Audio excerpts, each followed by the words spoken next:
People are always asking us, whether we're on a submarine or in a volcano, they're going, Jeff, Joe, how do you talk to women? Well, you couldn't have asked two better experts than Joe and myself. That's right, I'm talking all the time. Almost exclusively to women. Yeah, sometimes. So first, I walk up to a woman. Is this how you do it? You got a lot of arm movement, you know? You might grapple with them, and you're on the offensive. How to speak to women. Step 1, establish a common language. Let's face it, there are a lot of languages out there. English, non-English, Klingon. Establishing a common language with this potential woman-talking mate eases the conversation completely. Yeah, and it gives you something to talk about, like, oh, you speak English? I speak English. Let's get married. Yeah. Okay, so we kind of jumped the gun, so to speak, and we're going to backtrack for a minute, because before you even open your mouth to this potential woman person, you're going to want to make sure that, you know, they're not hiding a snake somewhere, you know? So what you're going to want to do, Jeff, is you lock eyes with this person, approach the potential talking partner, when you get with a glass of well, cognac, and then bam, when they least suspect it, before you even say hello, that's the most important part, you grab them. And if you feel anything, it's probably a dude. Now, if it is in fact a woman, you're going to want to apologize, and pretty quickly. But you don't want to appear weak. No, you say like, oh, sorry, you turn your head real quick. So they don't know if it was you apologizing to them. Or if they should actually be apologizing to you. To you. And that's what you want. Step 2, making the first impression. A woman never forgets a first impression. Well, that's why I take them to the Impressionist wing of the art museum. And I talk at length about all the different things I make up about the artist. If you don't have an impression wing at your museum, you can always show the woman your best celebrity impressions, like mine of former Saturday Night Live announcer Jimmy Pardo. Ladies and gentlemen, Will Ferrell!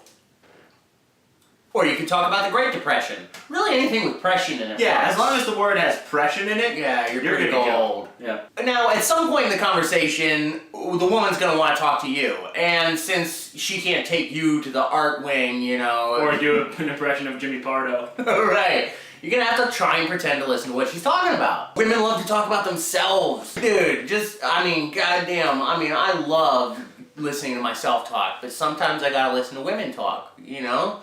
And they love to talk about themselves. Like, if they're talking about me, I find that totally interesting, unless they're talking about, like, oh, Joe, you suck. I know it sounds counterintuitive to let the woman guide the conversations. Like, what murky waters is she gonna guide this ship into? But at this point, you need to pretend the woman is Jesus and let her take the wheel. If you get the talking thing down in the first 2 weeks, you'll never have to talk again. You just have to nod and say, yeah. Mm-hmm. Okay. No, she didn't. No. Can't believe that. What? You? That's crazy. But you're so good at that. So first you establish a language. Yep. Then you backtrack and make sure it's a woman that you're talking to. Right. Then you maintain the conversation by taking her to an impression wing at a museum. Yeah, you take her to the art museum. Or you do your best celebrity Jimmy Pardo impression. Is it Jimmy Pardo or John Pardo? I don't know. You know what? I think it's Don Pardo. Now let's say the conversation has been going on for a little while and you're getting tired and you want it to end. So the best way to end a conversation, like a fight or anything, you just walk away. Another tip is sometimes towards the end of a conversation, just look at your watch a couple times, like that, you know? And if you don't have one, they'll still get the idea that maybe it's time to go. Or you could also yawn, but like in an over-dramatic fashion, like... I like to do the double yawn watch look. Now you know how to talk to a woman. That's right. Come back every Tuesday and Thursday for more hints, tips. Oh, I'll give you a tip. We got a bunch of tips for you ladies. Ladies, we got nothing but the tips. Yeah, oh man, hide the tip. Ah, remember that? Remember when we used to play that at camp? When did we go to camp? I don't know.